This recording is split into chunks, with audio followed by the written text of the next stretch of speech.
স্মৃতি কথা বলে। 4 বছর পূর্বের ঘটনা গতকালের ঘটনার মতো খালিদের স্মরণ হতে থাকে। তার ধারণা ছিল কুরাইশরা আজ মুসলমানদের পিষেই ফেলবে, কিন্তু মুসলমানরা যেভাবে জীবন বাজি রেখে প্রতিরোধ গড়ে তোলে তাতে তিনি নিজেই কেঁপে ওঠেন। পদাতিক মুসলমানদের দেখে কুরাইশদের অশ্বগুলো যেন ভয় পাচ্ছিল। পরিস্থিতির অবনতি ঘটতে থাকলে খালিদ নিজের ঘোড়ায় পদাঘাত করে রক্তক্ষয়ী সংঘর্ষের মধ্যেও আবু সুফিয়ানকে তালাশ করে তার কাছে পৌঁছে যান। আমরা কি মুসলমানদেরকে চূড়ান্তভাবে পরাস্ত করার যোগ্যতা রাখি না? খালিদ আবু সুফিয়ানকে বলেন, কুরাইশ মায়েদের দুধ কি খাঁটি ছিল না যে তারা এই কয়েকজন মুসলমানদের ভয়ে ভীত হচ্ছে? আবু সুফিয়ান বলে, শোনো খালিদ, মুসলমানদের সাথে মুহাম্মদ যতক্ষণ থাকবে আর তারা জীবিত থাকবে, দেহের শেষ রক্তবিন্দু থাকা পর্যন্ত তারা পরাজিত হবে না। তবে এই দায়িত্ব কেন আমার উপর অর্পণ করছো না? খালিদ বললেন। আবু সুফিয়ান বলে, কখনো নয়। তুমি তোমার সৈন্যদের কাছে ফিরে যাও। তোমার নেতৃত্ব ছাড়া তারা বিক্ষিপ্ত হয়ে যেতে পারে। মুহাম্মদ আর তার সাথীদের উপর আক্রমণ করার জন্য পদাতিক বাহিনী পাঠাচ্ছি। মদিনার উদ্দেশ্যে যাত্রাকালে তার সেদিনের পুরাতন অনুশোচনার কথা মনে পড়ে যে আবু সুফিয়ান তার একটি বড় আশায় গুড়ে বালি দিয়েছিল। রাসূল আকরাম সাল্লাল্লাহু আলাইহি ওয়াসাল্লামকে হত্যা করাকে তিনি নিজের প্রধান কর্তব্য বলে মনে করতেন। রাসূল সাল্লাল্লাহু আলাইহি ওয়াসাল্লামকে হত্যা করে শীর্ষ দেবতা হুবল ও উজ্জার সন্তুষ্টি লাভ করা ছিল তার ইচ্ছা। তবুও রণাঙ্গনে অধিনায়কের আদেশ শিরোধার্য মনে করে তিনি নিজ বাহিনীর নিকট চলে যান। তার দৃঢ় বিশ্বাস ছিল এখন রাসূল সাল্লাল্লাহু আলাইহি ওয়াসাল্লামের সাথে মাত্র কয়েকজন সাহাবী রয়েছেন, অতএব এই অবস্থায় তাকে হত্যা করা মোটেও কঠিন হবে না।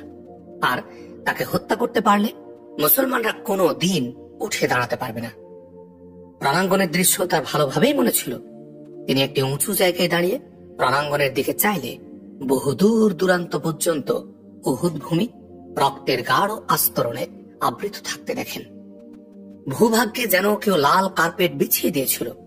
কোথাও ঘোড়া আহত হয়ে ছটপট করছিল, আবার কোথাও রক্তস্নাত আহত সৈন্য কাতরাচ্ছিল। আহতদের উদ্ধার করার মানসিকতা এ মুহূর্তে কারও ছিল না। একসময় তিনি দেখতে পান যে কুরাইশ পদাতিক সৈন্যরা রাসূল সাল্লাল্লাহু আলাইহি ওয়াসাল্লামের কাছাকাছি পৌঁছে গেছে। তারা প্রচন্ড আক্রমণ করে সাহাবায়ে কেরামের বৃত্ত ভেঙে ফেলেছে। উতবা ইবনে আবি ওয়াক্কাস, আব্দুল্লাহ ইবনে শিহাব এবং ইবনে কুমা এ 3 নরধম রাসূল সাল্লাল্লাহু আলাইহি ওয়াসাল্লামকে লক্ষ্য করে পাথর বর্ষণ শুরু করে।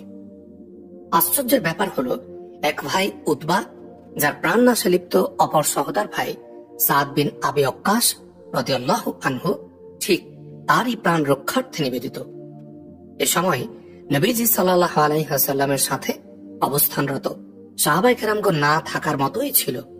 হয়তোবা তারা লড়তে লড়তে বিক্ষিপ্ত হয়ে দূরে সরে গিয়েছিলেন। উৎপার নিক্ষিপ্ত একটি পাথরের নবী করিম সাল্লাল্লাহু আলাইহি ওয়াসাল্লামের নিচের দন্তপাটির 2টি দাঁত শহীদ হয়, নিচের ঠোঁটও কেটে যায়। আব্দুল্লাহর পাথরে রাসূল সাল্লাল্লাহু আলাইহি ওয়াসাল্লামের কপালে গভীর ক্ষতের সৃষ্টি করে। ইবনে কুমা একদম নিকট থেকে সে জোরে পাথর মারায় নবী করিম সাল্লাল্লাহু আলাইহি ওয়াসাল্লামের শিরস্ত্রাণের সাথে ঝুলন্ত জিঞ্জিরের 2টি কড়া ভেঙে গণ্ড দেশে প্রবেশ করে। এতে চেহারা মোবারকের হাড়ও মারাত্মক আক্রান্ত হয়। রাসূল সাল্লাল্লাহু আলাইহি ওয়াসাল্লাম বর্ষার সাহায্যে শত্রুকে আক্রমণ করতে খুব চেষ্টা করেন, কিন্তু শত্রু তার নাগালের মধ্যে আসছে না। অসংখ্য আঘাতে জর্জরিত শরীর থেকে প্রচুর রক্তক্ষরণের কারণে তিনি ভূতলে লুটিয়ে পড়েন। হযরত তালহা রাদিয়াল্লাহু আনহু শত্রু সৈন্যের সাথে যুদ্ধরত অবস্থায় রাসূল সাল্লাল্লাহু আলাইহি ওয়াসাল্লামকে লুটিয়ে পড়তে দেখে তার কাছে দ্রুত চলে আসেন। তালহা রাদিয়াল্লাহু আনহু এর আহ্বানে ইতোমধ্যে আরেক সাথী চলে আসেন। পাথর নিক্ষেপে আহতকারী কুরাইশ পাপিষ্ট রাসূল সাল্লাল্লাহু আলাইহি ওয়াসাল্লামের উদ্দেশ্যে তরবারি উত্তোলন করতে উদ্যত হলে হযরত সাদ বিন আবি ওয়াক্কাস রাদিয়াল্লাহু আনহু সহোদর ভাই উতবাকে আক্রমণ করেন। উতবা ভাইয়ের ক্রোধ ও রুদ্রমুক্তি দেখে পেছনে সরে যায়। আবু তালহা রাদিয়াল্লাহু আনহু নবীজি সাল্লাল্লাহু আলাইহি ওয়াসাল্লামকে ধরে উঠান। তিনি পুরোপুরি হুঁশেই ছিলেন। এ সময় অন্যান্য মুসলমানরা আক্রমণকারীদের সরিয়ে দেয়। ঐতিহাসিকগণ লিখেন, হযরত সাদ বিন আবি ওয়াক্কাস রাদিয়াল্লাহু আনহুকে নিয়ন্ত্রণে রাখা খুবই কঠিন হয়ে পড়েছিল। তার একটাই কথা, যে ভাই আমার সম্মুখে আমার নবী সাল্লাল্লাহু আলাইহি ওয়াসাল্লামের উপর আক্রমণ করেছে, আমি তাকে নিজ হাতে হত্যা করে তার দেহ টুকরো টুকরো করে ক্ষান্ত হব। তিনি একাই কুরাইশদের প্রতি এগিয়ে যেতে চেষ্টা করেন। বড় কষ্টে তাকে শান্ত করা হয়। রাসূল সাল্লাল্লাহু আলাইহি ওয়াসাল্লাম তাকে শান্ত হওয়ার নির্দেশ না দিলে তিনি কখনোই শান্ত হতেন না। সম্ভবত কুরাইশরা অত্যন্ত ক্লান্ত হয়ে পড়েছিল। যুদ্ধক্ষেত্র থেকে তারা মুখ ঘুরিয়ে নেয়। এ সময় সাহাবাগণ রাদিয়াল্লাহু আনহুম রাসূল সাল্লাল্লাহু আলাইহি ওয়াসাল্লামের প্রতি পূর্ণ মনোযোগ দিতে সুযোগ পান। রাসূল সাল্লাল্লাহু আলাইহি ওয়াসাল্লামের যখন পরীক্ষা নিরীক্ষা করা হয়, সাথে থাকা নারীগণ তাকে পানি পান করায় ক্ষত পরিষ্কার করে। শিরস্ত্রাণের জিঞ্জিরের ভাঙ্গা কড়া তার গণ্ডদেশে তখনও বিদ্ধ। প্রখ্যাত আরব সার্জনের ছেলে হযরত আবু উবাইদা রাদিয়াল্লাহু আনহু এগিয়ে এসে কড়া দুটি খুলতে চেষ্টা করেন, কিন্তু হাত দ্বারা বের করতে ব্যর্থ হন। অতঃপর তিনি দাঁত দ্বারা একটি কড়া টেনে বের করে আনেন। দ্বিতীয় কড়াও এভাবে দাঁত দ্বারা টেনে ওঠান, কিন্তু কড়ার সাথে তার দুটি দাঁতও ভেঙে যায়। এই কারণে মানুষ তাকে আল আসরাম বলে ডাকতে থাকে। আসরাম অর্থ যার সামনে দুটি দাঁত নেই। পরবর্তীতে এ নামটি ব্যাপক প্রসিদ্ধি লাভ করে। রাসূল সাল্লাল্লাহু আলাইহি ওয়াসাল্লামের ভূমিষ্ঠকালীন নার্স হযরত উম্মে আইমান রাদিয়াল্লাহু আনহা রাসূল সাল্লাল্লাহু আলাইহি ওয়াসাল্লামের দেহের দিকে ঝুঁকে দাঁড়িয়েছিলেন, কোন তীর যাতে রাসূল সাল্লাল্লাহু আলাইহি ওয়াসাল্লামের শরীরে বিদ্ধ হতে না পারে। ইতিমধ্যে রাসূল সাল্লাল্লাহু আলাইহি ওয়াসাল্লাম নিজেকে সামলে নেন। হঠাৎ করে একটি তীর এসে উম্মে আইমান রাদিয়াল্লাহু আনহার পৃষ্ঠদেশে বিদ্ধ হয়। এর সাথে সাথে দূর থেকে এক অট্টহাসির শব্দও ভেসে আসে। সবার দৃষ্টি সেদিকে ঘুরে গেলে দেখা যায় যে হাব্বান ইবনে আরাকা নামক এক কুরাইশ নরধম দূরে দাঁড়িয়ে হাসছে। তার হাতে ছিল ধনুক। সদ্য বিদ্ধ তীরটি সেই ছুঁড়েছিল। সে হাসতে হাসতে ফিরে যেতে থাকে। রাসূল সাল্লাল্লাহু আলাইহি ওয়াসাল্লাম হযরত সাদ রাদিয়াল্লাহু আনহুকে একটি তীর দিয়ে বলেন, এই নরধম এখান থেকে তীর নিয়েই ফিরবে। সবার মাঝে তীরন্দাজিতে সেরা ব্যক্তি হযরত সাদ রাদিয়াল্লাহু আনহু ধনুকে তীর সংযোজন করে হাব্বানকে লক্ষ্য করে তীর নিক্ষেপ করেন। তীর হাব্বানের গলায় গিয়ে বিদ্ধ হয়। এতে সাদ রাদিয়াল্লাহু আনহু এর সাথে সাহাবীগণ জোরে হেসে উঠে তার যথার্থ প্রতিশোধ গ্রহণের কথা মনে করিয়ে দেন। হাব্বান রাগে ক্ষোভে চোখ বড় বড় করে কয়েক কদম সামনে এসে লুটিয়ে পড়ে। খালিদ মদিনার দিকে যতই এগিয়ে যেতে থাকেন, উহুদের পর্বতগুলো ততই যেন ঊর্ধ্বে উঠতে থাকে। এক সময় পুরাতন কিছু সঙ্গী সাথীর কথা তার মনে পড়ে যায়। আকীদা বিশ্বাসের ভিন্নতার কারণে ভাইকে ভাইয়ের দুশমনে পরিণত করেছিল। সাথে সাথে এ বিষয়টিও তার চিন্তায় ধরা পড়ে যে কতক লোক শুধু আনসারী হওয়ার কারণেই নিজ আকীদা বিশ্বাসকে সত্য বলে মনে করে। সত্য মিথ্যা ও আসল নকলের ব্যবধান করা যে কারো পক্ষেই সম্ভব নয়। এজন্য দরকার গভীর জ্ঞান ও বুদ্ধিমান ব্যক্তিত্ব। জিজ্ঞাসার আলামত নিয়ে একটি বাক্য বারবার তার সামনে এসে দাঁড়ায়। মদিনায় যাচ্ছি কেন? নিজের আকীদা বিশ্বাসে মদিনাবাসীকে দীক্ষিত করতে, নাকি তাদের আকীদা বিশ্বাসের কাছে নিজেকে সমর্পণ করতে? ঠিক এই মুহূর্তে আবু সুফিয়ানের একটি বেসুরা কণ্ঠ তার কানে ভেসে আসে, যা এর পূর্বে আবু সুফিয়ান তাকে বলেছিল। এই সংবাদ কি সত্য যে তুমি মদিনায় যাচ্ছ? তোমার ধমনীতে প্রবাহিত ওয়ালিদের লাল রক্ত কি তাহলে সাদা হয়ে গেছে? মরুভূমি পাড়ি দেওয়ার সময় অনেক দূর পর্যন্ত এই আওয়াজ তার পিছনে ধাওয়া করে। তারপর এক সময় তিনি স্বাভাবিক হয়ে ওই সব বন্ধুদের চিন্তায় মগ্ন হয়ে যান যাদের বিরুদ্ধে তিনি অস্ত্র ব্যবহার করেন এবং যাদের রক্ত তার চোখের সামনে দিয়ে গড়িয়ে গিয়েছিল। এদের মধ্যে হযরত মুসআব ইবনে উমাইর রাদিয়াল্লাহু আনহু ছিলেন অন্যতম। রণাঙ্গনকে পিছনে ফেলে কুরাইশরা মক্কায় ফিরে যায়। কিছুদূর অগ্রসর হতে না হতেই খালিদ ঘোড়া ছুটিয়ে আবু সুফিয়ানের পথ রোধ করে দাঁড়ান। অপূর্ণতার বেদনা এবং চাপা ক্ষোভ নিয়ে আবু সুফিয়ানকে জিজ্ঞাসা করেন, যুদ্ধকে মাঝপথে রেখে তোমরা কোথায় যাচ্ছ? মুসলমানদের সৈন্যবল নিঃশেষ হয়ে গেছে, চূড়ান্ত পরাজয় তাদের সুনিশ্চিত। চলো, তাদের মূলোৎপাটন করে আমরা ফিরব। আবু সুফিয়ানের ইচ্ছা ছিল এ যুদ্ধে একটি চূড়ান্ত ফলাফলে উপনীত হওয়া, কিন্তু সৈন্যদের অবসন্নতা দেখে সে আর ঝুঁকি নিল না। খালিদের প্রয়োজনায় কয়েকজন অশ্বারোহী ফিরতি পথ থেকে পুনরায় উহুদ অভিমুখে ঘুরে দাঁড়ায়। খালিদ ইতিপূর্বে রাসূল সাল্লাল্লাহু আলাইহি ওয়াসাল্লামের অবস্থান জানতে পেরেছিলেন, কিন্তু আবু সুফিয়ান তখন তাকে সেখানে যেতে না দিয়ে কতক পদাতিক সৈন্য পাঠিয়ে দেয়। ইতোমধ্যে রাসূল সাল্লাল্লাহু আলাইহি ওয়াসাল্লামের কাছে আরো কিছু সাহাবী চলে আসেন। ইবনে কুমা মানববৃত্ত ভেঙে আবার রাসূল সাল্লাল্লাহু আলাইহি ওয়াসাল্লামের কাছে পৌঁছতে চেষ্টা করে। তখন হযরত মুসআব ইবনে উমাইর রাদিয়াল্লাহু আনহু রাসূল সাল্লাল্লাহু আলাইহি ওয়াসাল্লামের পাশে দণ্ডায়মান। হযরত উম্মে আম্মারা রাদিয়াল্লাহু আনহা আহত দুজনকে পানি পান করাচ্ছিলেন। কুরাইশদেরকে পুনরায় হামলা করতে দেখে তিনি আহতদের ছেড়ে তাদেরই একজনের তরবারি নিয়ে দুশমন নিধনে ঝাঁপিয়ে পড়েন। দুশমনরা অশ্বারোহী থাকায় তার পক্ষে সরাসরি শত্রুকে ঘায়েল করা সম্ভব ছিল না। সেই জন্য তিনি তীব্র বেগে তলোয়ার চালান শত্রু বাহিনীর অশ্বকে লক্ষ্য করে। এতে অশ্ব যেমন লুটিয়ে পড়ে তেমন আরোহী অন্য পাশে ছিটকে পড়ে। আরোহী ছিটকে পড়তে হযরত উম্মে আম্মারা রাদিয়াল্লাহু আনহা ঘোড়া ডিঙ্গিয়ে গিয়ে তাকে আক্রমণ করে। এতে সে মারাত্মক আহত হয়ে দৌড়ে পালায়। গঠনশৈলী এবং চেহারার দিক দিয়ে রাসূল সাল্লাল্লাহু আলাইহি ওয়াসাল্লামের সাথে হযরত মুসআব রাদিয়াল্লাহু আনহু এর বেশ মিল ছিল। ইবনে কুমা হযরত মুসআব রাদিয়াল্লাহু আনহুকে রাসূল সাল্লাল্লাহু আলাইহি ওয়াসাল্লাম মনে করে তার উপর হামলা চালায়। তিনি প্রস্তুত ছিলেন, বীর বিক্রমে তার মোকাবেলা করেন। কিছুক্ষণ উভয়ের মধ্যে অস্ত্রের তীব্র প্রতিযোগিতা চলে। একসময় ইবনে কুমার তলোয়ার হযরত মুসআব রাদিয়াল্লাহু আনহুকে মারাত্মক আঘাত করলে তিনি ভূতলে লুটিয়ে পড়ে শহীদ হয়ে যান। হযরত উম্মে আম্মারা রাদিয়াল্লাহু আনহা হযরত মুসআব রাদিয়াল্লাহু আনহুকে ঢলে পড়তে দেখে ভীষণ ক্ষুব্ধ হয়ে ইবনে কুমার উপর হামলা করেন। কিন্তু তার হামলা সফল হয়নি, কারণ ইবনে কুমা বর্ম পরিহিত ছিল আর হামলাকারিণী ছিল এক মহিলা। পাল্টা প্রতিশোধ নিতে ইবনে কুমা উম্মে আম্মারার কাঁধে আঘাত করে। এতে তিনি মারাত্মক আহত হয়ে পড়েন। এ সময় রাসূল সাল্লাল্লাহু আলাইহি ওয়াসাল্লাম কাছেই ছিলেন। তিনি ইবনে কুমার দিকে এগিয়ে যান, কিন্তু সে প্রান্ত বদল করে খোদ রাসূল সাল্লাল্লাহু আলাইহি ওয়াসাল্লামের উপরে আঘাত করে বসে, যা তার শিরস্ত্রাণে গিয়ে চোট লাগে। শিরস্ত্রাণ পিচ্ছিল থাকায় তরবারি সেখান থেকে স্কন্ধের উপর গড়িয়ে পড়ে। রাসূল সাল্লাল্লাহু আলাইহি ওয়াসাল্লামের ঠিক পশ্চাতে একটি গর্ত ছিল। কঠিন আঘাতে পিছনে সরে গেলে তিনি উক্ত গর্তে পড়ে যান। ইবনে কুমা সেখান থেকে ফিরে এসে চিৎকার করে করে বলতে থাকে, আমি মুহাম্মদকে হত্যা করেছি। সে রণাঙ্গনে ঘুরে ফিরে চিৎকার করে একথাই বলতে থাকে। আর এই গগন বিদারী আওয়াজ মুসলমানরাও শুনতে পান, কুরাইশদেরও কানে পৌঁছে। কুরাইশরা এ খবরে অত্যন্ত আনন্দিত হয়, কিন্তু বিরাট সর্বনাশ মুসলমানদের হয়। এ সংবাদে তাদের মধ্যে বিনা মেঘে বজ্রপাতের সৃষ্টি হয়। তারা মনোবল হারিয়ে পাহাড়ের দিকে চলে যেতে থাকে।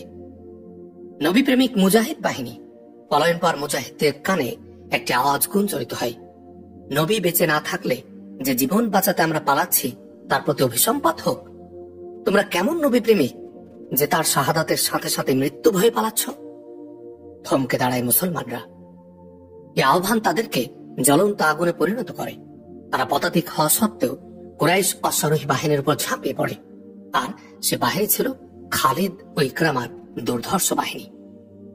খালিদের আজ একের পর এক মনে পড়ছিল পিছনের স্মৃতি।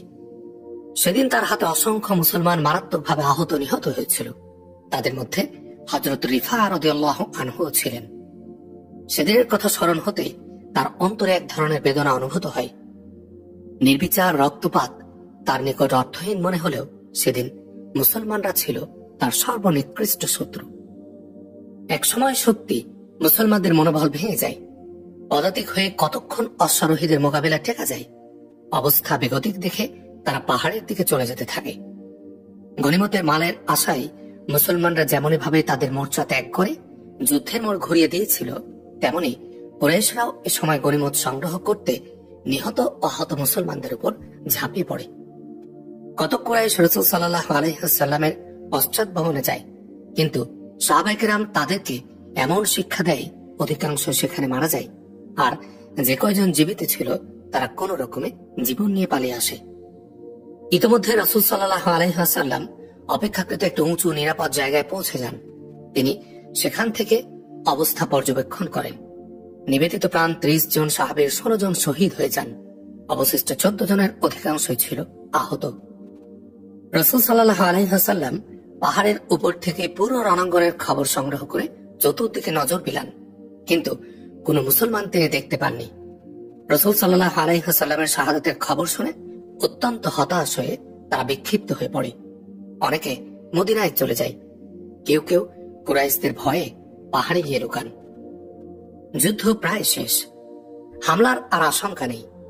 এই অবসরে রাসূল সাল্লাল্লাহু আলাইহি ওয়াসাল্লাম নিজের জখমের প্রতি মনোনিবেশ করেন। নবী নন্দিনী হযরত ফাতেমা রাদিয়াল্লাহু আনহা পিতার খোঁজে চারিদিকে বড্ড ক্লান্ত হয়ে ফিরছিলেন। এখানে এসে তিনি পিতার সন্ধান পান।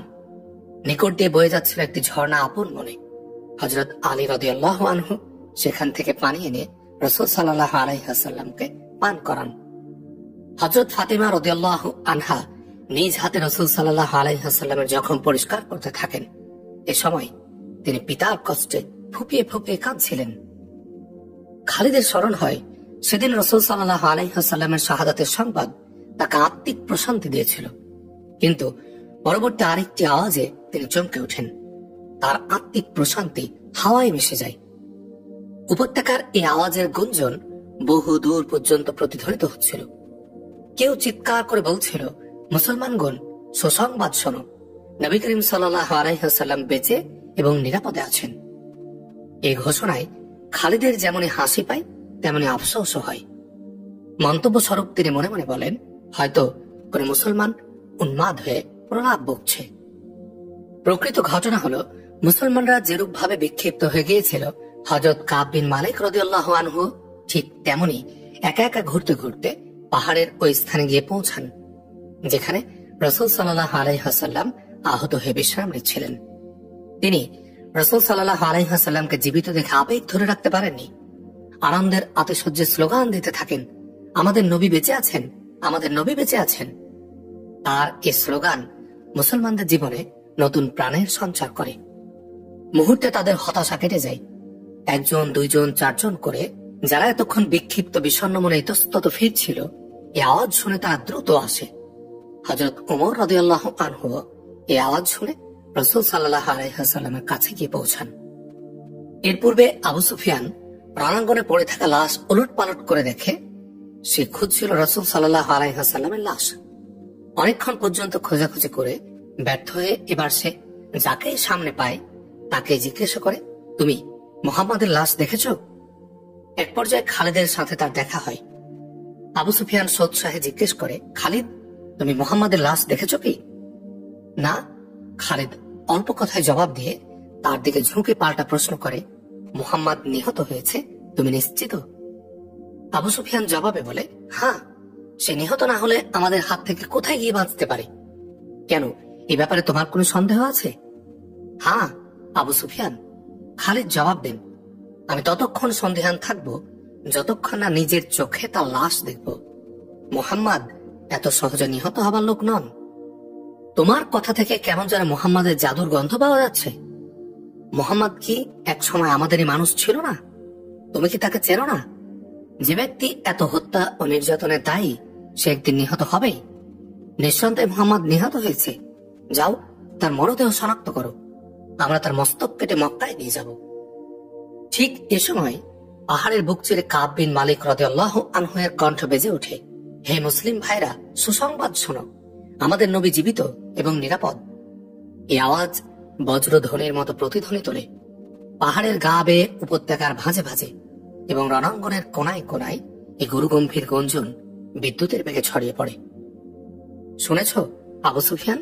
খালিদ বলেন, মুহাম্মাদ কোথায় তা আমি জানি। আমি তার উপর আক্রমণ করতে যাচ্ছি, কিন্তু এই নিশ্চয়তা দিতে পারি না যে অবশ্যই তাকে হত্যা করে আসতে পারব। কিছুক্ষণ পূর্বে খালিদ রাসূল সাল্লাল্লাহু আলাইহি ওয়াসাল্লাম সহ সাহাবায়ে কেরামকে পাহাড়ের মধ্যভাগে আশ্রয় নিতে দেখেন। তিনি দূর থেকে ব্যাপারটি লক্ষ্য করেন। পরাজয় মেনে নেয়া কিংবা ইচ্ছা অপূর্ণ রাখার মতো লোক তিনি ছিলেন না। তিনি কয়েকজন অশ্বারোহীকে সাথে নিয়ে পাহাড়ের ওই স্থানের দিকে যেতে থাকেন যেখানে তিনি রাসূল সাল্লাল্লাহু আলাইহি ওয়াসাল্লামকে যেতে দেখেছিলেন। ঐতিহাসিক ইবনে হিশাম লেখেন, রাসূল সাল্লাল্লাহু আলাইহি ওয়াসাল্লাম খালিদকে অশ্বারোহী নিয়ে এই ঘাটিতে অপারেশন চালাতে আসতে দেখে তৎক্ষণাৎ তার মুখ থেকে এ দোয়া বের হয়ে যায়, ইয়া ইলাহি, এখানে পৌঁছার পূর্বেই পথিমধ্যে কোথাও তাকে থামিয়ে দিন। খালিদ অশ্বারোহীদের নিয়ে ঘাটির উদ্দেশ্যে পাহাড়ের গা ঘেঁষে উপরে উঠতে থাকে। এটা মূলত একটি গিরিপথ ছিল যা ক্রমে সংকীর্ণ হয়ে আসছিল। সৈন্যদের পাশাপাশি চলা আর সম্ভব হচ্ছিল না, লাইন দিয়ে চলতে থাকে। রাসূল সাল্লাল্লাহু আলাইহি ওয়াসাল্লাম আহত হয়ে শয্যাশায়ী ছিলেন। হযরত ওমর রাদিয়াল্লাহু আনহু খালিদ বাহিনীকে আসতে দেখে নাঙ্গা তরবারি হাতে কিছুটা নিচে নেমে আসেন। অলিদের পুত্র ক্ষুব্ধ স্বরে হযরত ওমর রাদিয়াল্লাহু আনহু হুঙ্কার দিয়ে ওঠেন, লড়াই সম্বন্ধে একটু জ্ঞান থাকলে গিরিপথের এই সংকীর্ণ রাস্তা অবলোকন করো, পথের ক্রম উদ্ধতার কথা ভাবো। এমন নাজুক স্থানে তুমি তোমার বাহিনী আমাদের হাত থেকে জীবন নিয়ে ফিরিয়ে যেতে পারবে না। যুদ্ধের ব্যাপারে খালিদ ছিলেন খুবই অভিজ্ঞ। তিনি ওমর রাদিয়াল্লাহু আনহু এর কথায় সংকীর্ণ গিরিপথটি আরেকবার তীক্ষ্ণভাবে পর্যবেক্ষণ করেন। অশ্বকে ইচ্ছামতো ঘুরিয়ে যুদ্ধ করার জন্য জায়গাটি মোটেও উপযুক্ত ছিল না, বরং অত্যন্ত বিপদ সংকুল ছিল। বিচক্ষণতার বিচারে অবস্থা অনুকূলে না থাকায় তিনি অশ্ব ঘুরিয়ে সৈন্যদের নিয়ে নিচে চলে আসেন। যুদ্ধ শেষ। কুরাইশরা এ দৃষ্টিকোণ থেকে নিজেদের প্রাধান্য দাবি করতে পারে যে তারা মুসলমানদের প্রচুর ক্ষতি করেছে, কিন্তু চূড়ান্ত বিজয়ের তারা দাবি করতে পারে না, কারণ এক প্রকার অমীমাংসিত ভাবে যুদ্ধের পরিসমাপ্তি ঘটে। না, সেদিন আমাদেরই পরাজয় হয়। খালিদের মনের ভেতর থেকে একটি আওয়াজ ওঠে, মুসলমানরা মাত্র 700 আর আমরা ছিলাম 3000। তাদের মাত্র 2টি ঘোড়া আর আমাদের ঘোড়া ছিল 200। মুহাম্মদকে হত্যা করতে পারলে তবেই আমাদের চূড়ান্ত বিজয় হতো। খালিদ নিজের মধ্যে এক প্রকার কম্পন অনুভব করে। তার এমন অবস্থা সৃষ্টি হয় যে তিনি দাঁতে দাঁত ঘষতে থাকেন। যুদ্ধের শেষ দৃশ্যগুলো তার কল্পনায় একটা একটা করে পাখা মেলে তার চোখের সামনে উঠতে থাকে। তিনি এই ভয়ঙ্কর দৃশ্য স্মৃতি থেকে মুছে ফেলতে মাথা ঝাঁকি দেন, কিন্তু স্মৃতিগুলো মাছিয়ে নেয় তার মাথায় ভন ভন করে ঘুরতে থাকে। তিনি এ ভেবেও মনে মনে লজ্জা অনুভব করেন যে একজন যোদ্ধার জন্য এমনটি শোভা পায় না। অতীতের স্মৃতি যোদ্ধাকে কখনো তাড়িয়ে ফেরে না। হযরত ওমর রাদিয়াল্লাহু আনহু এর সতর্কের ভিত্তিতে গিরিপথ থেকে ফেরার সময় খালিদের চোখ দ্রুত একবার রণক্ষেত্রে ঘুরে আসে। বিক্ষিপ্ত আর ছিন্ন ভিন্ন লাশে তার চোখ দুটি ভরে ওঠে। এদের মধ্যে অচেতন সৈন্যের সংখ্যাও কম ছিল না, কিন্তু লাশের সৎকার ও আহতদের উদ্ধার করার কোন উদ্যোগ কোন পক্ষ থেকে লক্ষ্য করা যায়নি। হঠাৎ তার দৃষ্টি আবু সুফিয়ানের স্ত্রী হিন্দার প্রতি আটকে যায়। খঞ্জর হাতে সে দ্রুত বেগে রণাঙ্গনে ঘুরছিল। তার ইশারায় অন্যান্য কুরাইশ নারীরাও তার পিছু পিছু দৌড়ে আসে। হিন্দা দীর্ঘাকায় এবং বলিষ্ঠ বীরের ন্যায় মহিলা ছিল। সে প্রত্যেকটি লাশ খুঁটিয়ে খুঁটিয়ে দেখছিল। কোন লাশ নিম্নমুখী হয়ে পড়ে থাকলে সে পদাঘাতে লাশের মুখ সোজা করে চিনতে চেষ্টা করছিল। সে তার সঙ্গে মহিলাদের জানায়, আমি হামজার লাশ তালাশ করছি। হযরত হামজা রাদিয়াল্লাহু আনহু এর লাশ একসময় দেখতে পাই। লাশ শনাক্ত করা মাত্রই সে তার উপর হায়নার মতো ঝাঁপিয়ে পড়ে, এলোপাথাড়ি কুপিয়ে টুকরো টুকরো করে, কয়েকটি অঙ্গ কেটে দূরে নিক্ষেপ করে। কাছে দাঁড়ানো মহিলাদের দিকে একবার চোখ বুলায়। দাঁড়িয়ে কি দেখছো? হিন্দা উন্মাদের মতো মহিলাদের বলে, দেখলে তো আমার পিতা, চাচা ও পুত্র হত্যাকারীর লাশের অবস্থা কি করে ছাড়লাম। তোমরা যাও, মুসলমানদের প্রত্যেকটি লাশের অবস্থা অনুরূপ করো এবং সকলের নাক কান কেটে নিয়ে এসো। মহিলারা মুসলমানদের লাশ কাটতে গেলে হিন্দা খঞ্জর দিয়ে হযরত হামজা রাদিয়াল্লাহু আনহু এর পেট ফেড়ে ফেলে। সে ভিতরে হাত ঢুকিয়ে কি যেন তালাশ করে। হাত বের করে নিয়ে আসলে তার হাতে ছিল হযরত হামজা রাদিয়াল্লাহু আনহু এর কলিজা। সে খঞ্জর দ্বারা কলিজা কেটে টুকরো টুকরো করে। এতেও তার হিংসা নিবৃত্ত হল না। এক টুকরা কলিজা মুখে দিয়ে হিংস্র জন্তুর ন্যায় চিবাতে থাকে। এই টুকরাটি গিলতে সে আপ্রাণ চেষ্টা করে, কিন্তু গিলতে পারেনি। বাধ্য হয়ে তা উদ্গীরণ করে দেয়। এভাবে সে তার দীর্ঘদিনের প্রতিহিংসা চরিতার্থ করে। খালিদ এই অনাকাঙ্ক্ষিত দৃশ্য দেখে হতভম্ব হয়ে যান। তিনি দেখতে পান অল্প দূরে আবু সুফিয়ান দাঁড়িয়ে আছে। হিন্দার এই পশুসুলভ আচরণে তাকে দারুণ পীড়া দিচ্ছিল। খালিদ একজন বীর যোদ্ধা। সম্মুখ সময় অবতীর্ণ হয়েছিল তার নেশা ও পেশা। শত্রুর লাশের সাথে এমন অমানবিক আচরণ করা তার কেবল অপ্রিয়ই ছিল না, বরং তিনি আচরণকে সম্পূর্ণ ঘৃণার দৃষ্টিতে দেখেন। আবু সুফিয়ানকে দেখে খালিদ ঘোড়া ছুটিয়ে সোজা তার সামনে এসে দণ্ডায়মান হন। আবু সুফিয়ান? খালিদ ক্রোধ এবং তাচ্ছিল্য মিশ্রিত ভঙ্গিতে বলে, তোমার স্ত্রী এবং অন্যান্য মহিলাদের এই হিংস্র আচরণ তুমি কি সমর্থন করো? আবু সুফিয়ান খালিদের প্রতি এমন দৃষ্টিতে তাকায় যার মধ্যে বোঝা যাচ্ছিল সে সম্পূর্ণ অসহায়, এবং তার এ দৃষ্টি বলে দেয় যে লাশের সাথে তার স্ত্রীর এই আচরণ আদৌ তার পছন্দ নয়।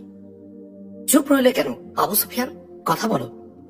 আবু সুফিয়ানের মনোভাব সম্পর্কে স্পষ্ট হতে খালিদ ঝাঁঝালো স্বরে জানতে চান। খালিদ, হিন্দার চরিত্র তোমার অজানা নয়। আবু সুফিয়ান থমথমে আওয়াজে বলে, ওর অবস্থা এখন উন্মাদ থেকে খারাপ। আমি কিংবা তুমি তাকে নিবৃত্ত করতে গেলে সে আমাদের পেট ফেড়ে ফেলবে। খালিদ হিন্দাকে ভালো করেই চিনতেন। তিনি আবু সুফিয়ানের অসহায়ত্ব বুঝতে পারেন। আবু সুফিয়ান মাথা নত করে এক সময় ঘোড়ার লাগাম টেনে দ্রুত সেখান থেকে প্রস্থান করে। খালিদও বেশিক্ষণ এ দৃশ্য সহ্য করতে পারেনি। হিন্দা হযরত হামজা রাদিয়াল্লাহু আনহু এর কলিজা চিবিয়ে পরে যখন উদ্গীরণ করে দেয়, তখন পেছনে কারো পদধ্বনি শুনে ফিরে তাকায়। তার পেছনে ওয়াহশী দাঁড়িয়েছিল, তার হাতে আফ্রিকি বর্ষা। এই বর্ষার আঘাতে এসে হযরত হামজা রাদিয়াল্লাহু আনহুকে কাপুরুষোচিত ভাবে হত্যা করে। ইবনে হারব, এখানে কি করছো? হিন্দা নির্দেশের সুরে তাকে বলে, যাও, অন্যটা মুসলমানদের লাশ ওইভাবে টুকরো টুকরো করো। ওয়াহশী মুখে খুবই কমই কথা বলতো। সে তার বেশিরভাগ প্রয়োজন ইশারায় পূরণ করত। সে হিন্দার নির্দেশ পালনের পরিবর্তে স্বীয় হস্ত হিন্দার সম্মুখে বাড়ি দেয়। ওয়াহশীর দৃষ্টি ছিল হিন্দার গলায় শোভিত স্বর্ণালঙ্কারের প্রতি। এতেই পূর্ব প্রতিশ্রুতির কথা হিন্দার মনে পড়ে যায়, যে যুদ্ধের শুরুতে ওয়াহশীর সাথে এ ব্যাপারে ওয়াদাবদ্ধ হয়েছে যে তুমি আমার পিতা, চাচা ও পুত্রের নিধনকারীকে হত্যা করতে পারলে আমার সকল অলঙ্কার তোমার হবে। এখন ওয়াহশী সে পূর্ব ঘোষিত পুরস্কার নিতে এলো। তার আগমনের কারণ বুঝতে পেরে হিন্দা তার দেয়া প্রতিশ্রুতি অনুযায়ী তার গায়ের সমস্ত অলঙ্কার খুলে ওয়াহশীর প্রসারিত হাতে তুলে দেয়। মূল্যবান পুরস্কার পেয়ে ওয়াহশী মুচকি হেসে চলে যায়। হিন্দার বিবেক বুদ্ধি এ সময় বিজয় এবং প্রতিশোধ স্পৃহায় আচ্ছন্ন ছিল। হিন্দা ভাবাবেগে ওয়াহশীকে ডাক দেয়, দাঁড়াও ইবনে হারব। সে নিকটে এলে হিন্দা বলে, আমি তোমাকে এ কথা দিয়েছিলাম যে আমার অন্তর শান্ত করতে পারলে আমার যাবতীয় অলঙ্কার তোমাকে দিয়ে দেব, কিন্তু তুমি এর চেয়েও বেশি পুরস্কারের যোগ্য। অতঃপর হিন্দা কুরাইশ রমণীদের দিকে ইঙ্গিত করে বলে, তুমি জানো এদের মধ্যে দাসী কে? সকলে যুবতী এবং রূপসী। এদের যাকে তোমার পছন্দ হয় নিয়ে যাও। ওয়াহশী চিরাচরিত অভ্যাস মতো নীরবে কিছুক্ষণ হিন্দার মুখের দিকে চেয়ে থাকে, তবুও তার দৃষ্টি দাসীদের দিকে ফিরে না। সে হিন্দার প্রস্তাব সমর্থন না করার ভঙ্গিতে মাথা তোলায় এবং সেখান থেকে চলে যায়। রণাঙ্গনে এহেন বিভৎস অবস্থায়ও একসময় হিন্দার উচ্চ সুরেলা আওয়াজ ভেসে আসে। ঐতিহাসিক ইবনে হিশামের বর্ণনা মতে হিন্দা সুরেলা কণ্ঠে যে গানের আওয়াজ তুলে তার কিছু কথা ছিল এমন, বদর প্রশ্নে এখন আমরা সমান অবস্থানে এসে দাঁড়িয়েছি। এক ভয়ানক যুদ্ধের প্রতিশোধ আরেক ভয়ানক যুদ্ধের মাধ্যমে নিয়েছি। উদ্বার বেদনা আমার সহ্যের বাইরে ছিল। সে আমার পিতা ছিল। চাচার ব্যথায় আমি মুহ্যমান, পুত্রের শোকে আমি উন্মাদ। এখন আমার অশান্ত মন শান্ত, তপ্ত হৃদয় শীতল। আমি আজীবন ওয়াহশীর প্রতি কৃতজ্ঞ। আমার হাড্ডিগুলো কবরে মাটির সাথে মিশে একাকার হওয়া অবধি। আবু সুফিয়ান তার স্ত্রীর পশুসুলভ আচরণ ও দৃশ্য সহ্য করতে পারে না। সে প্রথম দর্শনে মুখ ফিরিয়ে অন্যত্র চলে যায়। আবু সুফিয়ান এক সময় তার দুই সাথীকে বলে, তার বিশ্বাস হচ্ছে না যে মুহাম্মদ এখনো বেঁচে আছে। খালিদ হয়তোবা দূর থেকে অন্য কাউকে দেখে মনে করেছে যে সে মুহাম্মদ। একজন আবু সুফিয়ানকে বলে, আমি সচক্ষে দেখে আসব। এই কথা বলে আবু সুফিয়ান ওই গিরিপথের দিকে যেতে থাকে, যার কাছ থেকে খালিদ অশ্বারোহীদের ফিরিয়ে এনেছিল। সে খাড়া পাহাড়ের গা বেয়ে উঠতে উঠতে ওই স্থানে গিয়ে দাঁড়ায় যেখান থেকে মুসলমানদের বসে থাকার দৃশ্য দেখা যাচ্ছিল। আবু সুফিয়ান জোরে আওয়াজে বলে, মুহাম্মদ ভক্তবৃন্দ, মুহাম্মদ জীবিত আছে? রাসূল সাল্লাল্লাহু আলাইহি ওয়াসাল্লাম আওয়াজ শুনে নিকটস্থ মুসলমানদের ইশারায় চুপ থাকতে বলেন। আবু সুফিয়ান উচ্চ স্বরে পুনরায় মুসলমানদের লক্ষ্যে প্রশ্নটি ছুড়ে মারে। এবারও সে কোনো জবাব পেল না। আবু বকর জীবিত আছে? আবু সুফিয়ান জানতে চায়, কিন্তু তিনবার এভাবে জিজ্ঞাসা করার পরও প্রতিপক্ষ থেকে কোনো জবাব এলো না। ওমর জীবিত আছে? আবু সুফিয়ান তৃতীয় প্রশ্ন করে। মুসলমানগণ পূর্বের মতোই নীরব রইলেন। আবু সুফিয়ান কোনো জবাব না পেয়ে ঘোড়ার দিক পরিবর্তন করে। সে নিচে অবতরণ করে দেখে সেখানে কুরাইশদের উপচে পড়া ভিড়। সকলে রাসূল সাল্লাল্লাহু আলাইহি ওয়াসাল্লাম সম্পর্কে সঠিক সংবাদ জানতে ভীষণ উদ্গ্রীব। হে কুরাইশ সম্প্রদায়, আবু সুফিয়ান উপস্থিত জনতার মাঝে উচ্চ স্বরে ঘোষণা করে, তোমরা নিশ্চিত হও মুহাম্মদ নিহত হয়েছে, আবু বকর এবং ওমরও বেঁচে নেই। এখন মুসলমানরা তোমাদের ছায়া দেখেও ভয় পাবে। আনন্দ করো, নাচো। আবু সুফিয়ানের এ ঘোষণা শুনে কুরাইশরা আনন্দে ফেটে পড়ে। তারা নেচে গিয়ে উল্লাস করতে থাকে, কিন্তু হঠাৎ করে পাহাড়ের বুক চিরে এক আওয়াজ তাদেরকে নীরব করে দেয়। তাদের আনন্দ উল্লাস মুহূর্তে নিরানন্দে পরিণত হয়। গিরিশৃঙ্গ থেকে হযরত উমর রাদিয়াল্লাহু আনহু এর গুরুগম্ভীর স্বর ভেসে আসে, আল্লাহর দুশমন, এতগুলো মিথ্যা বলো না, এভাবে নগ্ন মিথ্যাচার করো না। নাম ধরে ধরে যাদেরকে মৃত বলছো তারা সবাই জীবিত। জাতিকে ধোঁকা দিও না, তোমার পাপের শাস্তি দেওয়ার জন্য আমরা 3 জনই বেঁচে আছি। আবু সুফিয়ান ঠাট্টার ছলে অট্টহাসি দিয়ে উচ্চ কণ্ঠে বলে, ইবনে খাত্তাব, তোমার আল্লাহ তোমাকে রক্ষা করুক, তুমি এখনো আমাদের শাস্তির কথা বলছো? তুমি নিশ্চিত করে বলতে পারো যে মুহাম্মদ বেঁচে আছে? আল্লাহর কসম, আমাদের নবী জীবিত। হযরত উমর রাদিয়াল্লাহু আনহু এর জবাব আসে, আল্লাহ রাসূল সাল্লাল্লাহু আলাইহি ওয়াসাল্লাম তোমাদের প্রতিটি শব্দ শুনতে পাচ্ছেন। আরবের প্রথা ছিল যুদ্ধ শেষে দুপক্ষের অধিনায়ক একে অপরের প্রতি ব্যঙ্গোক্তির তীর ছুড়ত। আবু সুফিয়ান সেই প্রথা অনুযায়ী দূরে দাঁড়িয়ে হযরত উমর রাদিয়াল্লাহু আনহু এর সাথে কথা চালাচালি করতে থাকে। তোমরা হুবল ও উজ্জার সম্মান জানো না? আবু সুফিয়ান বলে। উমর রাদিয়াল্লাহু আনহু এ দাঁত ভাঙা জবাব দিতে রাসূল সাল্লাল্লাহু আলাইহি ওয়াসাল্লামের দিকে তাকান। জোরে কথা বলার মতো পরিস্থিতি তার ছিল না। তিনি হযরত উমর রাদিয়াল্লাহু আনহুকে জবাব শিখিয়ে দেন। বাতিলের পূজারী, শুনে রাখো, হযরত উমর রাদিয়াল্লাহু আনহু উচ্চ স্বরে বলেন, আল্লাহর বড়ত্ব ও মহত্ব সম্পর্কে জেনে নেই, যিনি সুমহান এবং সর্বশক্তিমান। আমাদের হুবল দেবতা এবং উজ্জা দেবী আছে। আবু সুফিয়ান বলে, তোমাদের কি এমন কেউ আছে? আমাদের আছেন আল্লাহ। রাসূল সাল্লাল্লাহু আলাইহি ওয়াসাল্লাম হযরত উমর রাদিয়াল্লাহু আনহু এর জবাবে জানিয়ে দেন, যা হযরত উমর রাদিয়াল্লাহু আনহু উচ্চ স্বরে বলেন, তোমাদের কোন আল্লাহ নেই। আবু সুফিয়ান বলে, যুদ্ধের ফলাফল বেরিয়ে গেছে, তোমরা বদরে বিজয় লাভ করেছিলে। আমরা এই পাহাড়ের পাদদেশে তার উপযুক্ত প্রতিশোধ নিয়েছি। আগামী বছর আমরা তোমাদেরকে বদরের রণাঙ্গনে আবার মোকাবিলার জন্য আহ্বান করব ইনশাআল্লাহ। হযরত উমর রাদিয়াল্লাহু আনহু রাসূল সাল্লাল্লাহু আলাইহি ওয়াসাল্লামের কথাগুলো উচ্চ স্বরে শুনিয়ে দেন, তোমাদের সাথে আমাদের পরবর্তী সাক্ষাৎ বদর প্রান্তরেই হবে। আবু সুফিয়ান সেখানে আর বিলম্ব করেনি। ঘোড়ার মুখ ঘুরিয়ে দ্রুত চলে যেতে থাকে, কিন্তু দুকদম গিয়ে আবার থমকে দাঁড়ায়। ওমর, আবু বকর এবং মুহাম্মদ। আবু সুফিয়ান একটু ক্ষীণ আওয়াজ বলে, মৃতদেহ উদ্ধার করতে গেলে কিছু লাশ বিকৃত পাবে।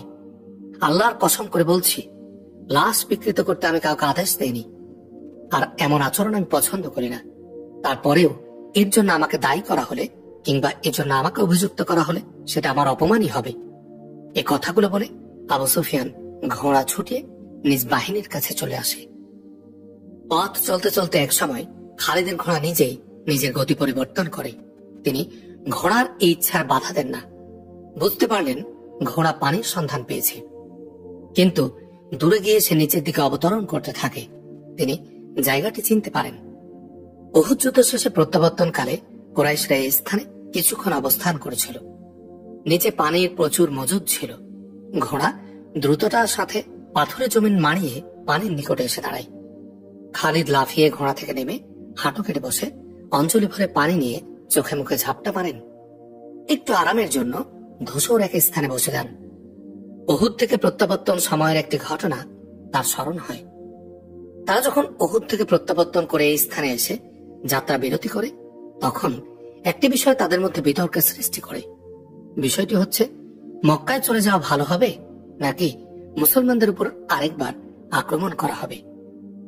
সাফওয়ান ইবনে উমাইয়া বলে, আমরা পরাজিত নই। মুসলমানদের বিপর্যস্ত অবস্থা থেকে ফায়দা লুটতে চাইলে নিজেদের অবস্থান একটু পর্যালোচনা করো। আমাদের জোশ শক্তিও নিস্তেজ প্রায়। এমত অবস্থায় পুনরায় মুসলমানদের সাথে যুদ্ধে জড়িয়ে পড়া ঠিক হবে না। ভাগ্য আমাদের বিপক্ষে চলে যেতে পারে। এই বিতর্ক চলার সময় কুরাইশ সৈন্যরা দুজন মুসাফিরকে টেনে হিঁচড়ে তাদের অধিনায়কের সামনে এনে দাঁড় করায়। তাকে জানানো হয় তারা নিজেদেরকে মুসাফির হিসাবে পরিচয় দিচ্ছে। আমাদের তাঁবুর আশেপাশে সন্দেহজনকভাবে এদেরকে ঘোরাফেরা করতে দেখা যায় এবং 4-5 জনের নিকট তাদের গন্তব্যস্থল জানতে চাই। মুসাফিরদ্বয় আবু সুফিয়ান এবং অন্যান্য নেতাদের কাছেও নিজেদের মুসাফির বলে পরিচয় দেয়। একটি স্থানের নাম বলে সেদিকে যাচ্ছি বলে। আবু সুফিয়ানের নির্দেশে তাদের পরিহিত ছেঁড়া ফাটা পোশাক খুলে ফেলে অভ্যন্তরে লুকানো খঞ্জর এবং তরবারি বেরিয়ে যায়। তাদেরকে এই গোপনীয়তার কারণ জিজ্ঞেস করলে তারা সন্তোষজনক কোনো উত্তর দিতে পারেনি। খালিদের গভীর সন্দেহ হল যে ধৃত মুসাফির মুসলমান গোয়েন্দা। তাদেরকে সকলের সম্মুখে দাঁড় করিয়ে দিয়ে কেউ তাদেরকে চিনে কিনা জিজ্ঞেস করা হয়। 2-3 জন জানায় তারা তাদের চেনে, তারা মদিনার লোক। একজনকে আমি ভালো করে চিনতে পেরেছি। এক কুরাইশ দাঁড়িয়ে বলল, সে আমার বিরুদ্ধে লড়াই করেছিল। তোমরা নিজেরাই বলো যে তোমরা মুহাম্মাদের গোয়েন্দা। আবু সুফিয়ান তাদের দুজনকে বলে, এবং যাও, আমি তোমাদের প্রাণ ভিক্ষা দিলাম। একজন নিজেকে গোয়েন্দা বলে স্বীকার করে। যাও, আবু সুফিয়ান বলে, আমরা তোমাদের মাফ করে দিলাম। ধৃত 2 মুসাফিরদ্বয় বাস্তবে মুসলমানদের গোয়েন্দা ছিল এবং কুরাইশদের গতিবিধি জানতে আসে। তারা খুশি মনে নিজেদের উটের দিকে যেতে থাকে। আবু সুফিয়ানের ইশারায় কয়েকজন তীরন্দাজ তাদের প্রতি তীর নিক্ষেপ করে। প্রত্যেকের গায়ে একই সাথে একাধিক তীরবিদ্ধ হয়। তোমরা এর উদ্দেশ্য বুঝতে পারছো? আবু সুফিয়ান পাশে দাঁড়ানো নেতাদের লক্ষ্য করে বলে, গোয়েন্দা পাঠানোর অর্থ হলো মুসলমানরা পরাস্ত হয়নি, তারা এখনো অথবা কিছুদিনের মধ্যেই আমাদের উপর আক্রমণ করতে চায়। বাঁচতে চাইলে এখনই মক্কায় চলো এবং পরবর্তী যুদ্ধের জন্য প্রস্তুত হও। পরের দিন এক দূত এসে রাসূল সাল্লাল্লাহু আলাইহি ওয়াসাল্লামকে জানায় যে কুরাইশদের যাত্রা বিরতি স্থলে 2 গোয়েন্দার মৃতদেহ পড়ে আছে আর কুরাইশরা মক্কায় চলে গেছে। এটা ছিল খালিদের সর্বপ্রথম বড় যুদ্ধ, কিন্তু যুদ্ধের পর তার প্রতিক্রিয়া ছিল যে তিনি মুসলমানদের পরাস্ত করতে পারেননি। 4 বছর পর আজ আবার তিনি চিন্তা করেন যে মুসলমানদের এ শক্তি কোনো সাধারণ শক্তি নয়, অবশ্যই কোনো গোপন রহস্য আছে যা অদ্যাবধি তিনি উদ্ধার করতে সক্ষম হননি। কুরাইশদের কিছু ত্রুটিও তার মনে পড়ে। কিছু কথা এবং কিছু কাজ তার ভালো লাগেনি। 2 ইহুদি রূপসী নারীর কথাও তার মনে পড়ে। নেতৃস্থানীয় কুরাইশদের কাছে যাদের হামেশা চলাচল ছিল, তিনি জানতেন ইহুদিরা নারী রূপের জাদুতে কুরাইশদের মহাবিষ্ট এবং এই প্রক্রিয়ায় তাদেরকে মুসলমানদের বিরুদ্ধে ব্যবহার করতে উস্তাদ। এই হীন প্রক্রিয়া তিনি মেনে নিতে পারেননি, কিন্তু এমনই এক নারীর সাথে একবার খালিদের সাক্ষাৎ হলে তিনি উপলব্ধি করেন যে তার মধ্যে যথেষ্ট জ্ঞান ও বিচক্ষণতা রয়েছে। মহিলাটির রূপ এবং যৌবনের প্রভাব তো ছিলই, অধিকন্তু তার কথার মাঝেও যে এক ধরনের মাদকতা রয়েছে তা খালিদও বুঝতে পারেন। মহিলাটি কিছুক্ষণ তার কল্পনা রাজ্য দখল করে বসে থাকে। একসময় ঘোড়া ডেকে উঠলে খালিদের ঘর কাটে। তিনি দ্রুত উঠেন এবং ঘোড়ায় চড়ে মদিনার পথ ধরেন। খালিদ ইবনে ওয়ালিদ ছিলেন বিলাসী লোক। শৌখিনতা ও বিলাস উপকরণের অভাব ছিল না, কিন্তু যুদ্ধ বিগ্রহের নেশা এমনই যে এর সামনে সকল প্রকার শৌখিনতা ও বিলাসিতা তুচ্ছ। মদিনার পথে গমনকালে ইউহাওয়া নাম্নী এক ইহুদি রূপসীর কথা তার মনে পড়ে। তিনি এই নারীকে স্মৃতি থেকে মুছে ফেলেন, কিন্তু সে নানা রূপের প্রজাপতি সেজে তার মাথার উপর উঠতে থাকে। তিনি তার কথা অন্তর থেকে মুছতে পারেন না। খালিদের স্মৃতিতে উড়ন্ত প্রজাপতির রং মোহনীয় হয়ে আবার এক সময় সব রং রক্তিম রূপে রূপ নেয়, রক্তের মতো টকটকে লাল। এটা ছিল এক ভয়ঙ্কর অতীত যা তিনি স্মৃতি থেকে মুছে ফেলতে চেষ্টা করেন। রঙিন প্রজাপতি একসময় বিষাক্ত ভীমরুলে পরিণত হয়, তিনি তা মন থেকে ঝেড়ে মুছে ফেলতে নাকাম হন। এটি ছিল উহুদ যুদ্ধের 3-4 মাস পরের এক ঘটনা। এটাকে দুরভিসন্ধি বলা চলে। এতে তার কোনো ভূমিকা না থাকলেও কুরাইশদের এক গুরুত্বপূর্ণ সদস্য ছিলেন তিনি। সেজন্য মুসলমানদের বিরুদ্ধে কোনো ষড়যন্ত্রে অংশগ্রহণ না করা সত্ত্বেও এ বিষয় এড়িয়ে যাওয়া তার পক্ষে অসম্ভব ছিল। উহুদের রণাঙ্গনে আহত কোন কোন কুরাইশের জখম এখনো পুরোপুরি ভালো হয়নি। ইতিমধ্যে হঠাৎ একদিন খবর ছড়িয়ে পড়ে যে 6 সদস্যের এক মুসলিম দল ইসলাম প্রচারের উদ্দেশ্যে আসফানের অনতিদূরে এক অমুসলিম কওম তাদের বাধা দেয়। তাদের মধ্যে থেকে 2 জনকে মক্কায় নিলাম করা হচ্ছে। খালিদ দ্রুত নিলাম স্থলে চলে যান। নিলামকৃত 2 মুসলমানের একজন হযরত খুবাইব রাদিয়াল্লাহু আনহু এবং আরেকজন হযরত যায়েদ বিন দাসানা রাদিয়াল্লাহু আনহু। উভয় খালিদের ঘনিষ্ঠ এবং পরিচিত লোক। তারা তারই গোত্রের লোক। ইসলাম গ্রহণ করে তারা মদিনায় চলে যান। রাসূল সাল্লাল্লাহু আলাইহি ওয়াসাল্লামের প্রেমে তারা খুবই উজ্জীবিত ছিলেন। যে কোনো সময় রাসূল সাল্লাল্লাহু আলাইহি ওয়াসাল্লামের জন্য প্রাণ উৎসর্গ করতে প্রস্তুত থাকতেন। রাসূল সাল্লাল্লাহু আলাইহি ওয়াসাল্লাম তাদেরকে খুব মহব্বত করতেন। তারা একটি চত্বরের উপর দাঁড়িয়েছিলেন, আর তাদের আশেপাশে ছিল কুরাইশদের প্রচন্ড ভিড়। 4 ব্যক্তি তাদের কাছে দণ্ডায়মান ছিল, উভয়ের হাত ছিল রশি দ্বারা বাঁধা।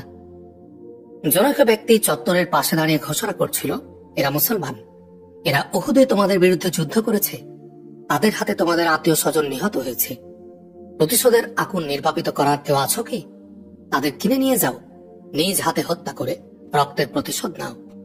সবচেয়ে বেশি মূল্য যে দিবে তার হাতেই তাদের তুলে দেওয়া হবে। দাম বলো, দাম বলো। 2টি ঘোড়া, একজন বলে। বলো, বেশি করে বলো, নিলামদার লোকটি পুনরায় বলে। 2টি ঘোড়া আর 1টি উট, আরেকজন বলে। ঘোড়া উট নয়, স্বর্ণের কথা বলো, স্বর্ণ নিয়ে এসো। দুশ্মনের রক্তে প্রতিশোধের তৃষ্ণা মেটাও, নিলামদার কড়া স্বরে বলে। যাদের নিকট আত্মীয় স্বজন উহুদে নিহত হয় তারা পালাক্রমে মূল্যের অঙ্ক বাড়াতে থাকে। হযরত খুবাইব রাদিয়াল্লাহু আনহু এবং হযরত যায়েদ রাদিয়াল্লাহু আনহু চুপ করে দাঁড়িয়ে থাকেন। তাদের চেহারায় ভয় ভীতির কোনো লক্ষণ ছিল না, উদ্বেগ উৎকণ্ঠাও ছিল না। খালিদ ভিড় ঠেলে সামনে যান। এসো কুরাইশ নেতার বাহাদুর পুত্র। খালিদকে আসতে দেখে হযরত খুবাইব রাদিয়াল্লাহু আনহু সজোরে বলেন, হেরা গুহা থেকে উত্থিত বিপ্লবের যে আওয়াজ আমাদের দুজনের রক্ত প্রবাহিত করে, তোমার জাতি কখনোই তা রোধ করতে পারবে না। তোমার গোত্রের যে কোনো বীর বাহাদুর নিয়ে এসো এবং আমার হাতের বাঁধন খুলে দাও, দেখবে কে কার রক্ত দ্বারা তৃষ্ণা নিবারণ করে। হযরত যায়েদ রাদিয়াল্লাহু আনহু তেজদীপ্ত কণ্ঠে বলেন, রণাঙ্গনে পৃষ্ঠ প্রদর্শনকারী, পরাজয়ের প্রতিশোধ তোমরা আমাদের ভাইয়ের লাশ থেকে নিয়েছ। তোমাদের নারীরা আমাদের লাশের নাক কান কর্তন করে এগুলো দ্বারা হার বানিয়ে গলায় পড়েছে। আজ 4 বছর পর মদিনা যাওয়ার সময় হযরত খুবাইব রাদিয়াল্লাহু আনহু হযরত যায়েদ রাদিয়াল্লাহু আনহু এর কঠোর তিরস্কারের আওয়াজ খালিদের কানে বাজতে থাকে। তিনি হযরত যায়েদ রাদিয়াল্লাহু আনহু এর তিরস্কার সহ্য করতে পারছিলেন না। দীর্ঘ 4 বছর পূর্বে সে তিরস্কারের কথা মনে পড়ায় আজও তার শরীর ভীষণ কেঁপে ওঠে। সাথে সাথে তার স্মরণ হয় আবু সুফিয়ানের স্ত্রী হিন্দার পৈশাচিক অমানবিক আচরণের লোমহর্ষক দৃশ্য। হিন্দা প্রতিশোধ পরায়ণ হয়ে হযরত হামজা রাদিয়াল্লাহু আনহু এর কলিজা বের করে এনে মুখে পুড়ে চিবিয়ে পরে উগরে দেয়। নিহত মুসলমানদের নাক কান কেটে আনতে সে অন্যান্য নারীদের নির্দেশ দেয়। তারা নাক কান কেটে এনে তার সম্মুখে স্তূপ করলে হিন্দা তা সুতায় গেথে মালা তৈরি করে গলায় দিয়ে উন্মাদের মতো সারা ময়দান জুড়ে নিচে গিয়ে ফিরতে থাকে। এ দৃশ্য তার স্বামী আবু সুফিয়ানের আদৌ পছন্দনীয় ছিল না, আর খালিদ তো ঘৃণায় মুখ ঘুরিয়ে নেন। 3-4 মাস পর গ্রেফতারকৃত এবং হাত বাঁধা মতো মুসলমান তাকে তিরস্কারের পর তিরস্কার করে চলছিল। খালিদ ঘৃণ্য পন্থায় প্রতিশোধ গ্রহণের পক্ষপাতী ছিলেন না। তিনি সেখান থেকে চলে আসেন এবং ভিড়ের মধ্যে হারিয়ে যান। যারা 2 মুসলমানকে গ্রেফতার করে নিয়ে আসে, ঘটনাক্রমে তাদের একজনের সাথে খালিদের সাক্ষাৎ হয়ে যায়। খালিদ তাকে জিজ্ঞেস করেন, তাদেরকে কিভাবে বন্দী করা হলো? আল্লাহর কসম, লোকটি বলে, তোমরা চাইলে তাদের রসুলকেও বন্দী করে এই নিলাম স্থানে নিয়ে আসতে পারি। যা কোনো কালেও পারবে না তার কসম করো না। খালিদ বলেন, তাদেরকে বন্দী করার বিস্তারিত তথ্য আমাকে জানাও। লোকটি বলতে থাকে, তারা ছিল 6 জন। আমরা উহুদে নিহতদের প্রতিশোধ গ্রহণ করেছি, ভবিষ্যতেও এ দ্বারা যথারীতি অব্যাহত রাখব।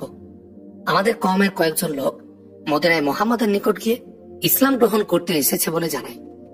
তারা তাকে এই কথাও জানায় যে তাদের গোত্রের সমস্ত লোক ইসলাম গ্রহণ করতে আগ্রহী, কিন্তু তাদের সকলের পক্ষে মদিনাতে আসা সম্ভব নয়। তারা মুহাম্মাদের কাছে বিনীত অনুরোধ করে যেন তাদের সাথে কয়েকজন মুসলমান প্রেরণ করেন, যারা গোত্রের সবাইকে মুসলমান করবে এবং তাদেরকে ধর্মীয় দীক্ষায় দীক্ষিত করতে কিছু দূর সেখানে অবস্থান করবে। আমাদের লোকেরা 6 জন মুসলমানকে নিয়ে আসতে সক্ষম হয়। তারা আসতে থাকে। এদিকে আমাদের সর্দার সাইবা বিন মুগিস 100 সৈন্য রাজি নামক স্থানে প্রেরণ করে। মুসলিম দলটি ওই স্থানে পৌঁছা মাত্রই আমাদের 100 সৈন্য তাদের ঘিরে ফেলে। তুমি হতবাক হবে যে তারা সংখ্যায় 6 হওয়া সত্ত্বেও 100 সৈন্যের মোকাবিলায় প্রস্তুত হয়ে যায়। কিছুক্ষণ যুদ্ধ চলে। সংঘর্ষে 3 জন নিহত এবং অন্য 3 জন বন্দী হয়। তাদের হাত রশি দিয়ে বাঁধা হয়। আমাদের সর্দার নির্দেশ দেয় যে এরা মদিনার প্রতারিত মুসলমান, তাদেরকে মক্কায় নিয়ে গিয়ে প্রতিশোধেচ্ছুদের নিকট উচ্চ মূল্যে বিক্রি করে দেবে। আমরা 3 জনকে মক্কায় নিয়ে আসছিলাম। পথিমধ্যে একজন কৌশলে বন্ধনমুক্ত হয়ে যায়, কিন্তু আশ্চর্যের বিষয় হলো সে মুক্ত হয়ে পালায়নি, বরং অস্ত্রহীন থাকায় ভেলকিবাজির মতো আমাদেরই একজনের তরবারি কেড়ে নিয়ে চোখের পলকে আক্রমণ করে আমাদের 2 ব্যক্তিকে হত্যা করে। এত মানুষের সাথে কতক্ষণই বা লড়াই করতে পারে? এক সময় সে মারা যায়। আমরা তাকে কেটে টুকরো টুকরো করেছি। এরা 2 জন রয়ে যায়। আমরা তাদের হাত আরো শক্ত করে বেঁধে নিয়ে এসেছি। তোমরা খুবই খুশি? খালিদ তিরস্কারের ভঙ্গিতে তাকে বলে। কিন্তু মুহাম্মদ এ ঘটনাকে কি করে মেনে নেবে? কুরাইশ এবং তাদের মিত্রগোত্র এমন কাপুরুষ হয়ে গেছে যে তারা এখন ধোঁকা এবং 6 জনের মোকাবেলায় 100 জন তারা করা শুরু করেছে। ঘৃণ্য এ প্রতারণামূলক গল্প শোনাতে তোমার একটু লজ্জা হয়নি? 100 সৈন্যকে তাদের দুগ্ধপানকারিণী মাকে শর্মিন্দা করেনি? অলিদের পুত্র, তুমি রণাঙ্গনে মুসলমানদের কি করতে পেরেছিলে? লোকটি খালিদকে বলে, তোমরা মুহাম্মাদের শক্তির মোকাবিলা করতে পারো?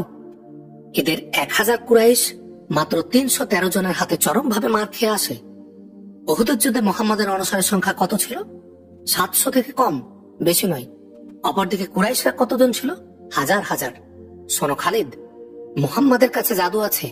যেখানে জাদুর ভেলকিবাজি চলে সেখানে তরবারি চলে না। তাহলে তোমাদের তরবারি কিভাবে চলল? খালিদ পাল্টা প্রশ্ন করেন।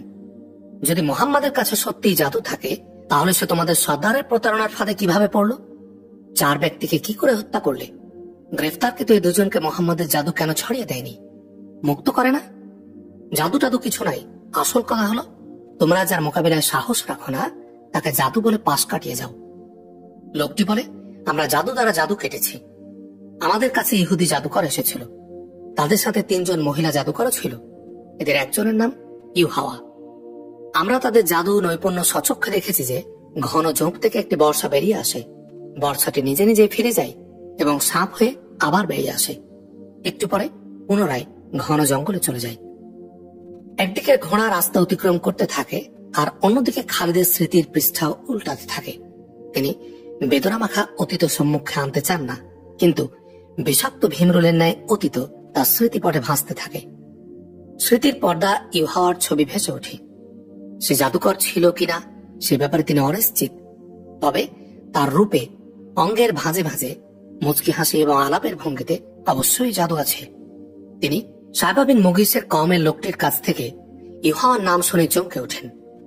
উহুদ যুদ্ধ শেষে কুরাইশরা মক্কা ফিরে গেলে মক্কার ইহুদিরা এমন ভাঙ্গা মন নিয়ে আবু সুফিয়ান, খালিদ এবং ইকরামার কাছে আসে যেন ইহুদিদেরই উহুদে পরাজয় হয়েছে। ইহুদিদের সর্দার আবু সুফিয়ানকে বলে, মুসলমানদের পরাজয় হয়নি এবং কোন চূড়ান্ত ফলাফল ব্যতীত যুদ্ধ শেষ হয়েছে। অতএব এটা কুরাইশদেরই পরাজয়, ইহুদিদের চরম ব্যর্থতা। ইহুদিরা কুরাইশদের নিকট এমনই ভাবে সমবেদনা করে যেন কুরাইশদের ব্যর্থতার বেদনায় তারা একেবারে মরে যাওয়ার উপক্রম। এ সময় ইউহাওয়ার সঙ্গে খালিদের প্রথম দেখা হয়। তিনি তার অশ্বকে পায়চারি করানোর জন্য আবাসিক এলাকার বাইরে গিয়েছিলেন। ফিরে আসার সময় রাস্তায় ইউহাওয়ার সাথে সাক্ষাৎ হয়। ইউহাওয়ার মুচকি হাসি তাকে থামিয়ে দেয়। আমি মানতে পারছি না যে অলিদের পুত্র যুদ্ধ থেকে ব্যর্থ হয়ে ফিরে এসেছে। ইউহাওয়া মুখে এ কথা বলে খালিদের অশ্বের গলায় হাত বোলাতে থাকে। আবার বলে, ওই ঘোড়া আমার খুবই প্রিয়, যা মুসলমানদের বিরুদ্ধে লড়তে গিয়েছিল। খালিদ ঘোড়া থেকে এমন ভাবে নিচে নেমে আসেন যেন ইউহাওয়ার জাদুই তাকে অশ্বপৃষ্ঠ থেকে মাটিতে এনে দাঁড় করায়। এর চেয়ে ব্যর্থতা আর কি হতে পারে যে তোমরা মুসলমানদের পরাস্ত করতে পারোনি? ইউহাওয়া বলে, তোমাদের পরাজয় মানে আমাদেরই পরাজয়। এখন আমরা তোমাদের সঙ্গ দিব বটে, কিন্তু আমরা সাথে থাকলেও তোমরা আমাদের দেখা পাবে না। খালিদ অনুভব করেন তার জবান কেমন যেন জড়িয়ে যাচ্ছে। তরবারি, বর্ষা এবং তীরের আঘাত মোকাবিলায় নিপুণ খালিদ ইউহাওয়ার মুচকি হাসির মোকাবিলা করতে পারে না। খালিদ অবাক হয়ে জিজ্ঞেস করে, ইহুদিরা যদি রণাঙ্গনে আমাদের সাথে সাথে না থাকে, তাহলে তাদের দ্বারা আমাদের আর কি কাজ? মানুষের দেহে শুধু তীর বিদ্ধ হয় বলে মনে হয়? ইউহাওয়া দার্শনিক ভঙ্গিতে বলে, নারীর অধরের এক চিলতে হাসি তোমার মতো বীর বাহাদুরের হাত থেকে তরবারি ফেলে দিতে পারে? খালিদ তাকে কিছু প্রশ্ন করতে চান, কিন্তু সুযোগ পান না।